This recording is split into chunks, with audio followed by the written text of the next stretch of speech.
Hello, everyone. Welcome back to Emerge, the health podcast for busy, high performing women. I'm your host, Dr. Alex Swenson Ridley. Today, I'm coming at you from the road. I'm actually in San Antonio, Texas, with my husband, who had a work trip.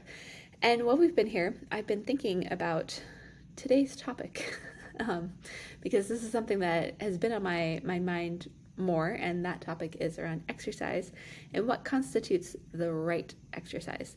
And I've talked about this on the show before, but I thought I'd just bring some new thoughts, perspective, kind of share a little bit of my journey recently around this, and also just build on this last month in the Facebook group. I've been talking a lot about the thyroid, and there's certain things that can help support your thyroid, and one of those things is exercising in the right way. But I didn't really, expand into what that really actually meant in the group. So I wanted to share it on the show. If you aren't part of our free group called Emergent Women on Facebook, there's a link in the show notes to join it.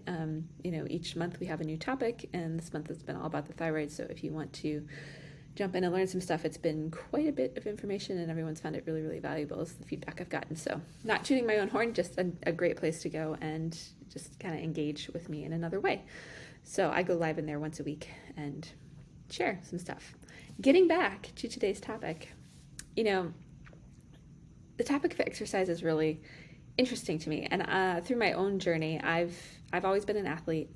I was a soccer player, and I cross-country ski raced, and I ran track and field, and I ran cross-country in college. And I was never the kind of athlete that just kind of did stuff for fun. I always had to have a competition or something I was working towards, whether it was I ran a marathon in my mid-20s. I trained for a half Ironman.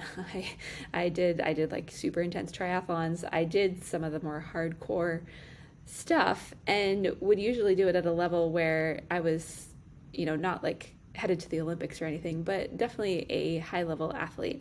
I think my best performance was I ran a half marathon and placed fourth in a pool of 1,000 women. And that was fourth overall. Didn't get a medal, but I was one spot shy of that. But still, really took on being a high-performing athlete, which many of us who are high-performing women have probably also, done some level of this as well. And it all really changed when I had my son when I was 28.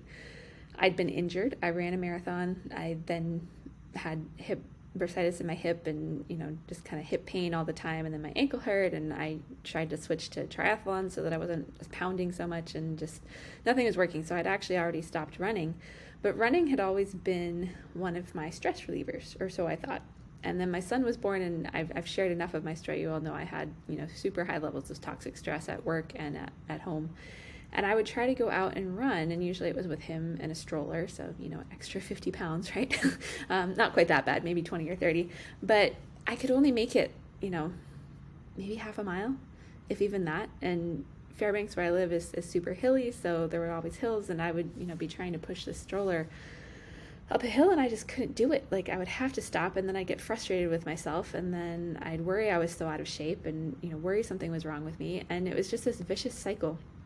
And finally, in my own journey of learning and, starting to understand our health and how our bodies work as women and hormones and all of this, I came to the understanding and the realization that running was actually not serving me because it was increasing stress on my body, and I had too much stress already. So it was actually contributing to that stress response, and I didn't have the mental fortitude to do it, and I didn't have, my body physically couldn't handle it.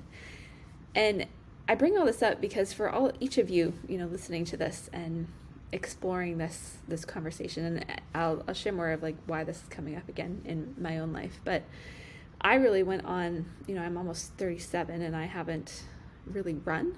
I ran a half marathon somewhere 5 years ago because I got back into shape enough to do that, but I didn't really train for it, I'll be honest. So it wasn't my best performance. But, so many of us hit this point where maybe we're exploring exercise, or the stuff that we've always done isn't working, or we just don't feel great when we work out, or, and we're thinking something's wrong with us, or we need to try something new, or all of these conversations. And I want to be really clear. There's a difference between exercise and movement. So I'm not by any means, giving anyone a license to just like sit on the couch all day from this conversation. But I do want you to just think about for yourself. And I have a tool that you can reach out to me and utilize. I'll explain that in a minute, to help you do this. But we have to be really aware of our external stressors and our perception of stress and how we are doing in managing that stress in our exercise choices. And you might argue, well, Dr. Alex, isn't exercise one of those things that helps reduce stress and relieve stress?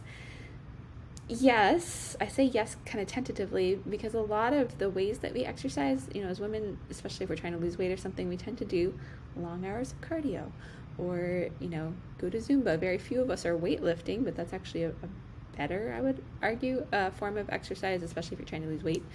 It all depends on what your goals are. But then so many of us are making choices based on what so-and-so person says. I'm actually really excited. I'm going to be interviewing I'm having some males on the show. So I did one interview yesterday. They won't be out for about a month, but I have another interview with a male kind of women's fitness trainer that I'm really looking forward to. He's in Ireland and has a huge following over there. So I'm really excited about this, and we'll dive more into this topic then. But we have to be really aware of, what else is going on in our lives in terms of what we choose to focus on with exercise. So getting back to my own journey with all this, I have been injured for the last 6 years. My wrist, I did the math, and I've been in a brace or, somehow not being able to use my wrist for like 4 of the past 6 summers. It's kind of depressing when you think about it, right? And because of that, there's a lot of the things I would normally choose to do that have been, better suited for my body, I will say, just based on my stress levels and all of that, are things like HIIT training and things like using some weights and yoga. And I can't put weight on any of my wrist or even lift dumbbells at this point. And so it's really limited me in what I'm able to do. And I know many of you might be struggling with this, whether it's a long-term injury or access or, whatever it is, or you just like feel like poo when you try to work out. And you might be struggling with knowing what to do. So getting full circle to, we're in San Antonio. In Alaska, it's already snowy and cold and like the ground's frozen and all this crud. And so lately I've been wanting to move. My body is like, we need to do more than just, I walk a lot, I walk my dog, and I do all that. And for some of you, that's all you really need to be doing. And I'm going to talk more about how you really identify that soon. But today I've read some books, and I've kind of had some changes of heart. I've gotten on and talking about how running can be really bad for you. And I'm both like kind of in that camp, but also in the camp where I love running, and I do believe that we were designed to run. And, there's a book called Born to Run, which is all about barefoot running, and it's actually a super interesting story. But, I'm very like in line with that. We were designed to run like naturally, which doesn't involve a heel strike. Anyways, we won't get into all of that. But I've been, contemplating like, well, what if I started running again, but not do it from this perception of being competitive, of worrying about my split times on every single run, right? Of feeling like I have to push myself in a certain way to get back to the level I used to be at, where I marathon trained at a sub 8-minute mile pace like for months. That's just how fast I ran. And then the actual marathon, I peaked already, and so I ran more at like a sub 9-minute pace, but still decent for for running that far. So I've really worked on changing my mindset around this. And for those of you that are competitive like me, and maybe you played competitive sports, or you've always had that like drive to push, we always want to be the best. We have to, we're like all in or we're not in at all. And I've started to recognize the unhealthiness of that mindset. And not that we shouldn't push our bodies at times, but we have to kind of find the balance where we can do these things long term. Like, I know far too many athletes and former athletes and people who have just burnt themselves out. My husband is one of them. He used to be a collegiate level cross-country ski racer, and like, he doesn't do much of anything in terms of exercise anymore because he just got so fried from it. And so it's finding that balance where we're not like, our bodies are just like, I'm done with all of this, and we can maintain and have a level of health and stability with that. And so there's a few things I want you to think about in just deciding what's going to be the right exercise for you. If you have hormone issues, if your thyroid is off, if your sex hormones are off, any of this stuff, you want to really consider and look at how hard are you pushing yourself regularly in workouts. Like maybe the issue is that you don't work out at all. And in that case, I recommend you start with just gentle movement, things like walking and yoga. There's even wristless yoga, as I've discovered. So I do some of that still. But, getting your body moving, not just sitting all the time, like standing at your desk or, taking laps around the office, or like if you're home with kids, making sure you're getting up, moving, getting outside, all of that stuff. But just start there. And if you're someone who has chronically pushed yourself too hard, and some of the things that you may recognize, in this is like your body's struggling, you're injured, maybe you feel good in the first few minutes after a workout, but you're really dragging through it, or, if you go too hard, it wipes you out for like days. I was the queen of doing this for a while. And it can be really tricky with HIIT style training, which is high intensity interval training. And while some of that is good actually for promoting fat loss, like if you do the shorter workouts that are under 20 minutes and raise your heart rate to a certain level, it helps your body burn fat for up to 36 hours versus, long, slow cardio. You don't hit fat burning until you've been going for at least 45 minutes. So just something to keep in mind. But you have to really think about, like, how is this serving your body? Is it helping or is it hindering yourself? And in my own version of all of this, I recognized most exercise was actually hurting me more than it was helping me, not just from a physical standpoint, but from my hormones, from my mental health state, like all of that. And so I actually had to take a break, and I've taken a break for the last several years. But today, I went for a run, and I actually felt pretty good. I'm in San Antonio's like stupid humid and 90 degrees, so that part was hard, even though I ran in the morning. But I was able to do, 2.5 miles. I walked when I needed to walk. I didn't worry about my pace. I didn't push myself hard. I just kind of enjoyed the moment of being outside, of seeing something new. We're right on the river walk in San Antonio, which if you've never been here, it's beautiful. Like, looks like a slice of Europe or something. It's completely not what you would expect from Texas, right? And, I just really enjoyed myself, and I found I'm feeling good, and like my energy is good, and it was just good. And so I'm really taking on, and I encourage all of you to take on this new, so much about what I talk about is like having this curiosity about ourselves, right? So whether you work out or not right now, just approach exercise and all of these things, especially if you can't identify with anything I've just talked about here, but approach it with some curiosity and just observe, like, how do I feel if I go take that walk? Or how do I feel if maybe I don't push myself in CrossFit or in, Zumba or in spin class, like whatever it is that you do? Or how do I feel when I do? And really cue into your body, like the right exercise is going to come from you taking the time, as we talk about, which I know time is one of those difficult constructs for us as high-performing women. Like, how do I take the time to actually pay attention to myself? But this is where the key comes from. Because until we, so many people like work out so that they can justify eating bad, or eat bad and then feel like they have to push themselves really hard to work out. And this is both men and women. And I used to be like this, like in my 20s for sure.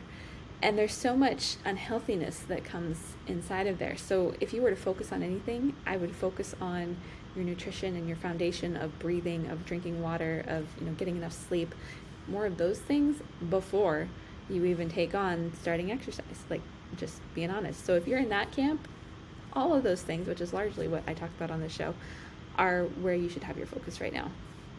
For those of you that have a pretty solid foundation and aren't, gonna use exercise as a way to justify unhealthy habits, or don't have unhealthy exercise habits, which is where you're pushing yourself too hard and it's a strain and it's all these things. I have a client who recognized this in herself as well. She's someone I've been working with who is not in Alaska. She's out of state, but she's a background as a physical therapist and has always had exercise as part of her repertoire, but she's been dealing with a lot of grief and struggle. Not only did 2020 happen for her, but her husband also died unexpectedly during 2020 as well. And so she's really just been processing all of this stuff.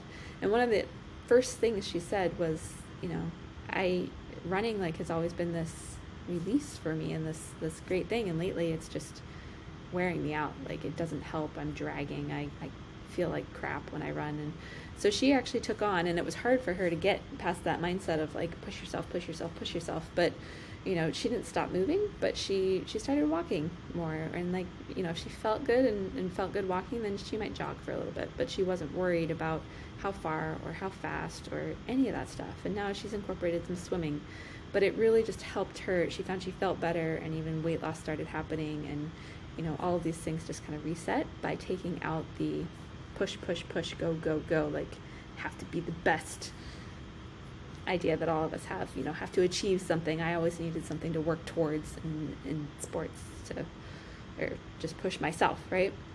So if you're like that, this is my invitation to, cue into yourself and just try something new or different. And you get to decide what the right kind of exercise is for you, because as you cue into yourself and understand yourself, your body will tell you. And so I know that I didn't hurt myself today by running, because I still feel good, and I felt good while I was doing it, and I wasn't pushing myself, and I was just having, an enjoyable morning jog through San Antonio. But I still feel like I got exercise, right, at a different level than what I have been more recently. So I'm bringing this full circle. I invite you, and I mentioned there's a resource that you can send me an email. It's the easiest way. It's Dr. Alex at emergentwomenih.com. I'll put it in the show notes. But if you want to, explore, because I think a lot of us also aren't aware of how much stress we really have, or what areas of our lives are really struggling. And so I have a women's health assessment. It's a little worksheet. You get to color in some hearts. It's kind of fun. But it walks you through 7 kind of key areas of life. So things like rest and sleep and strength and community and relationship and stuff like that. But it's designed in a way to really truly get you to think honestly about how all those areas of your life are going, and really helps you understand like where you're struggling and where your focus needs to be. And so for some of you, it'll be on movement and on, getting moving more. That's a huge issue with so much of our population. But for others of you, it might be on something else and on backing off on the intensity so that your body has time to reset and heal and can lower those cortisol levels. Because a lot of exercise will actually, especially if you're pushing yourself in the wrong way, too hard with the wrong mentality, will increase your stress response and wreak more havoc, because we've talked a lot about how all of that messes up your hormones and all of that. And if you want even more, join the free Facebook group, because I went into a lot of depth on the thyroid this last month, and next month we're going into depth on all the sex hormones, so estrogen, progesterone, and testosterone, and all of this stuff is connected. So email me if you'd like a copy of that resource. Email's in the show notes. And then to really identify, just reiterating what we talked about, what the right kind of exercise is for you, you have to, there's not a silver bullet or, this magical workout routine or this style of thing or this class or any of that. You really have to cue into your body and understand what it needs. And sometimes it needs you to move more, and sometimes it needs you to back off or change how you're moving. We all need to move. I said this before, but we might need to do it differently and just look at things differently, try different things. The majority of women who work with me one-on-one, we end up having them back off what they're doing, actually, because it's not serving them and it's pushing their bodies too hard and contributing to the problem rather than helping them really heal. So those are my deep thoughts for you on exercise and on really being able to take control of that aspect of your health and life, because it makes a difference. And a lot of the exercise and fitness gurus out there aren't really helping you, because it's always go, go, go, push, push, push. Like, so much of what I see. And I'm not saying that is bad. Just sometimes we have to step back from that and start over with more of these foundational things before we get into that level of constantly pushing and pushing. And if you are doing things like HIIT or, weightlifting pretty hard or any of that, I would say don't do it all the time. Like, if you're doing it 5 to 7 days a week, change your movement and change what you do for a few of those. Like, maybe 3 times a week is when you push hard, and the other days you give your body a chance to rest and recover. And each person is going to be a little different. It's based on genetics, it's based on your stress levels, it's based on a whole lot of stuff. So you really got to analyze and look at that for yourself. So with that, We will see you again on Thursday, and I will see you next week.